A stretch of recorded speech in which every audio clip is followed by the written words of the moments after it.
looks little moisture on the wicket, and I like to use the condition. ভারতের বিপক্ষে টসে জিতে fielding বেছে নিয়েছে বাংলাদেশ। চেন্নাইয়ের চিপাক স্টেডিয়ামে ঘটনাটিকে বিরল বললেও কম হবে না। 1982 সালে এই স্টেডিয়ামে টসে জিতে ফিল্ডিং বেছে নিয়েছিলেন ইংল্যান্ডের অধিনায়ক কিলিট ফ্লেচার।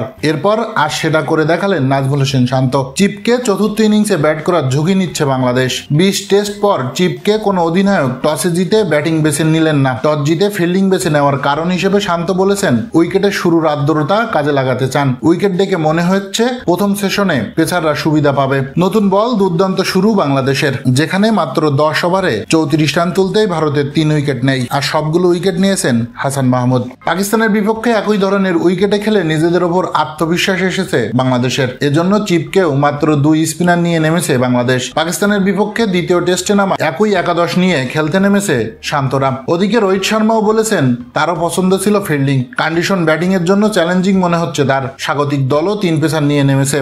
স্পিন সামলাবেন রবিচন্দ্র আশ্বিন ও রবীন্দ্র জাদেজা।